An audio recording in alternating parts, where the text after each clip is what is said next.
Hey everyone, Tom Ashton in the studio with this LSN update. The NCAA Rules Committee met over the course of the week, and Inside Lacrosse is reporting that the biggest change from Friday's vote could come to the faceoff. Committee members voted to propose limiting faceoff specialists to a standing position. Unable to put their knees on the ground, the motorcycle grip is not allowed under this new proposal, only a neutral grip position, and the officials would place an emphasis on not allowing a player to hold the ball in their stick during the clamp for an extended period of time. And with that, let's bring in Greg Gurenlian, who knows more than most about the face-off, if you will. Greg, I know this is probably a loaded question to start with, but tell us what some of these changes mean, if you can. Yeah. So, everyone's asking the same questions, and it's why? Why are they doing this? Why did they change it? Now, if you're asking about the timing of this, why are they doing it right now in the middle of a global pandemic when kids have just lost their high school and college seasons, their summer season, and possibly the chance to evaluate these rule proposals in fall ball? I honestly cannot give you an honest answer. I couldn't imagine. Based on what I heard, almost half of all men's lacrosse coaches had no idea there was a vote yesterday until it happened. So I have no answer for that. What I do have an answer for is when people ask why did they feel they needed to change the face-off, it's because the 8 or 9 people that are on the committee have never taken a face-off, and they believe that this was the way to get rid of lockups. Now, that blows my mind because up until about 2006, not many people were facing off any other way than standing neutral grip. We had a couple people doing stand-up Moto grip, 1 or 2 people on a knee, but all of us, for the most part, when I was in college, were standing neutral, and we had lockups all the time. So the emphasis was to try to get rid of that 1 45-second face-off that happens every year on ESPN that, makes Quinn Kesnick have a heart attack. So, I think their idea was if everybody's neutral grip, that can't happen. However, we have 4 camps. We have the group of guys who've been training with FOA for about almost 10 years who have been working on SNG from the beginning, no problem, and they're ready to get to work. We have the group of guys that have been working with us. They didn't really listen, so now they're ready to listen. We have the group of people who never worked with us and are incredibly negative about it and are spending all their time freaking out. And then we have the group of guys that are two-way middies and LSMs that are saying, whoa, maybe I can jump in and face off a little bit now. So that's what we're dealing with right now. Were you surprised? You met you early in the day yesterday. Obviously, you were very active on social media. People had questions, and you had your opinions as well. Early in the day, you mentioned the PLL and sort of being progressive and some of the rules that were enacted for the inaugural season and moving forward as well. Were you surprised, knowing maybe the direction that was moving, that the Rules Committee went in this direction? Man, I wish I could tell you that I was surprised, but I'm not. The PLL is so special and unique because from the very beginning of the league's creation, they wanted to be innovative, and the way they were innovative was they have a council of lacrosse minds, and like everybody knows, I was brought on to help with face-off rules, so I know this is going to shock people, but they wanted to talk to face-off guys about face-off rules. I know that's crazy. But we developed it over the course of months with officials, with coaches, with face-off guys. They took everybody's opinion into account. And by lining the ball up higher on the plastic, it didn't matter if you were neutral grip or knee down. And by having stenciled spots on the field, it was easy to have consistent ball placement, which is always the issue with face-offs. So that was solved, and the wings were a couple yards closer on either side. And what you saw was incredibly even face-offs. And the face-off was not as dominant in the PLL as it is in college. We had games, when I was injured, you guys remember, the Redwoods played the Archers without a face-off guy, won less than 10% of their face-offs, and won the game. And that doesn't happen at other levels. So, we would hope, especially because there are college coaches and college referees involved in the PLL Council, that they would say, hey, look how well this worked. None of that at all. So they just took it upon themselves and went in that direction. And you know what? This is the way it goes, right? And over the course of the last 10 years, every 2 years, they've changed face-off rules. And you know what? Every time they change them, the top 5% spread themselves out from everybody else even more. And it doesn't matter. You keep changing the rule for this guy, the cream's always going to rise to the top, no matter what you do with the rules. Until they decide that they want to leave this guy alone and worry about bringing these guys in to make it more of a 3-on-3, we're just going to continue to have this craziness every 2 years, unfortunately. Is that why you think, because I wanted to ask you, why do you think the face-off itself has been tinkered with or moved around so much in the last few years, more than a few years, I guess you could put it? Is that why? Because you see, maybe they see the dominance of a couple guys and then saying, well, we need to change to adapt to that? Yeah, I mean, look at it this way, right? My father's an electrician. If I wanted, if I wanted the lights put in, right? I wanted a bunch of hi-hats put in right in my house. I would bring in my dad, have him do it one time, and it would be great, and I don't have to worry about it ever again. But instead, I'm doing it, a guy who doesn't do that for a living, and I'm tinkering with it every 2 years. I have shortages, I have burnouts, I'm using the wrong lights, and that's what happens. That's what happens when you bring in people who don't do that, and I just have an ego about it. I'm just going to say, no, this is the way it has to be done. And I'm not calling out anybody. I'm just saying that this is kind of crazy. This is a little bit crazy.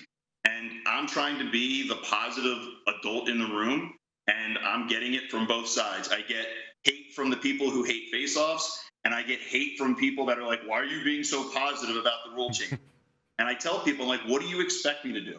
Do you want me to show up on Twitter? Do you want me to send an email blast out to 16,000 people and tell them their world's ending and that they should go email all the council people and threaten them? Like, how would that fix anything? How immature would that be? So instead, we're taking the high road. We're taking the positive road. Look, we've been teaching kids this for 10 years. Hop on board and let's just go. If this is what the rules committee thinks is going to work, then let's go. Because look, let's be fair. When they put the ball down second, they spaced the face-off off the line, and they made sure everyone was off the plastic. It was better. When they took the ball out of the back of the stick, remember when everybody thought we were all going to die because we couldn't carry the ball in the back of the stick? It worked out. It was fine. And the rules committee nailed it with that. So let's give it a chance. Let's just go outside and start practicing, and let's see. I think the one thing that drives people crazy is this a hard rule? Is it experimental? We stumbled upon this, luckily, because the night before I just happened to be texting some coaches about recruits, and we just got privy to the fact that a rule change vote was happening. So we were kind of, involved and listening and hearing, and we were getting updates from people that cared, and we lucked out. But, this is what people don't like, is this tinkering because you don't understand this position. So you're going to make a rule. I would never go make a goalie rule. I don't know the first thing about it. So I think that's where people get upset, and I understand it. I understand the petitioning. I understand kids need a voice. They need to learn at a young age that your voice matters, and if you want to petition and you want to fight for something, there are mature ways to go about it. But what we're trying to do is say, look, man, if you're on Instagram dropping F-bombs, freaking out, crying about it, it's not a good look, and it's not going to help anything. So you might as well just start working on it. Yeah, and I thought actually TD Erlin posted on Twitter sort of a notes, a little bit longer of a post there, just about how he said, yeah, we would love to have a voice as some of the current face-off guys like you were alluding to as well. Also within what he was talking about, he said, well, before these proposals came across, he said people could have a variety of ways of attacking maybe some of the dominant figures, and now that is pared down to just a couple different ways of defending or whatever you might want to call it. Do you see it that way too, in terms of scoping the dominance of these athletes, and now there's a few less ways to sort of be creative in that? So I mean, TD, I consider TD a friend, and I respect the heck out of him. Statistically, the greatest face-off guy in college lacrosse history, and if anyone is going to voice their opinion, he has earned the right to do that. Absolutely. However, the misconception is that standing neutral grip is a singular style of face-off. It's actually way more diverse than knee down. Knee down Moto grip means you have to come over top of the ball. Neutral grip means that you can go over or under. It's just biomechanics. So we have top rail dominant moves. We have bottom sidewall dominant moves. We have step to the right counters. We have step to the left counters. We have footwork. There is way more diversity. If you and I were facing off and you're knee down, I have a limited amount of moves that I know can work because you're going to beat me over the top. But if you and I face off and we're both standing neutral grip, this is the epitome of rock, paper, scissors chess match now. because I have to guess, are you going to go over the ball or under the ball? Are you going to use a rake variation or a counter variation? So it is going to be more fun. And I know no one wants to hear that. Everybody wants to hear me beat my chest and scream and cry, but that's not the reality. The reality is there's way more diversity on a face-off standing neutral grip, and people will learn that very quickly as they take the time to understand what we teach.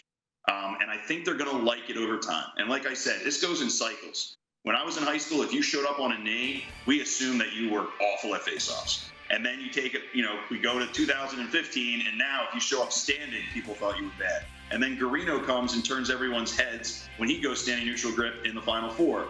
And, so it's just, in 2017, Fowler and I were facing off, standing up, and crushing it in the Pro League.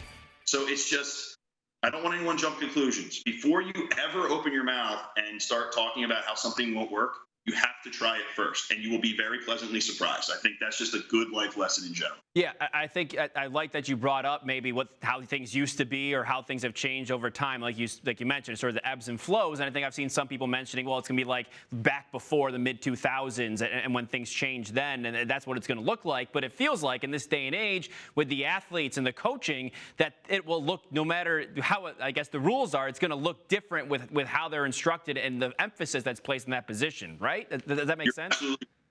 You're absolutely right. And here's the thing is, we can't just go and study film from 2005 because face-offs were lined up close to the throat.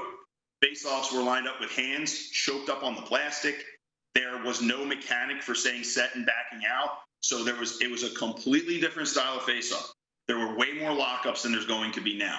There will be some lockups because two guys are fast with their right hand to the ball. So you can't get rid of it, but we're spaced out now. You have to be off the plastic.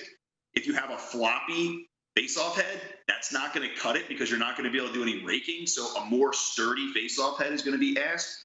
So there's going to be multiple styles now, which is going to be so cool. So you're going to have guys who are plunger dominant. Some guys are going to get low and go clamp dominant. Some guys are going to rake. Kyle Harrison style guys can hop in there if they're a midi. So you're going to see different variations, and you better. So this is what's going to happen now. You better arm up, right? So this is an arms race. Everyone starts back down here. And yesterday, what I was trying to imply to the kids and the parents was, I didn't want to come off callous about it, but it was like, if you're right now on Instagram throwing poop emojis and freaking out, there's thousands of kids that are already on the field sending me texts and videos of what they're working on their SNG. So you better put your phone down and get to work if you want to get good at this, because now everyone's kind of starting at the same spot, right? TD Ierlan is still going to be TD. TD is still going to be one of the top face-off guys in the country. And people forget, TD has faced off standing neutral before. Go back and watch the film. He's done it when he's needed to. Trevor did it. I've done it. So it's not going to be a big issue. But the misconceptions are what are out there right now. And I think everyone needs to relax. First off, let's find out if these rules are going to stick. right? So what we're telling kids is, hey, let's just go to standing neutral. Practice it as much as you can. That way, if they do push this rule through, then okay, you're ready to go. If they don't, hey, hallelujah, now you're good at two things, which we've been trying to tell you should be for the last 10 years anyway. Yeah. In that same light, you mentioned texting recruits, parents, coaches, things like that. How do you think this impacts how coaches look at incoming recruits now, immediately, I guess, Yeah, first cautionary tale. If you don't think that coaches are paying attention to what you're tweeting and Instagramming right now, you are sadly mistaken, okay? Because I'm already getting comments from coaches about what they're seeing out there, all right? Secondly, if you have a positive mental attitude about this and you go out and work on this, you're going to be shocked at how quickly you pick this up. Hand speed is hand speed, right? This is not that different than this. So if you already have fast hands and you already understand the face-off position, I have kids left and right messaging me all day and night yesterday, all day and night already going to be today, telling me about how this is actually quicker and faster. And also, I want people to understand, I've had some moms email me about this. This is actually going to be way easier on the body. In 2017, I went all stand-up when I played in the MLL, and I did it because I was older and because no one else knew how to deal with it, and my body felt incredible. The year before that, I used 17 broken heads. I went through 17 heads, and I had to get surgery. So, labrums, sitting on a knee on your right kneecap all the time, like that stuff long term devastates the body. This is going to be way easier on your body. It's going to be way more athletic and fun. So if you're ready to do this, get out there and get to work, man, because it's going to be a lot of fun. And like I said, if they don't pass this officially, then you don't lose anything. You actually gain a ton of technique.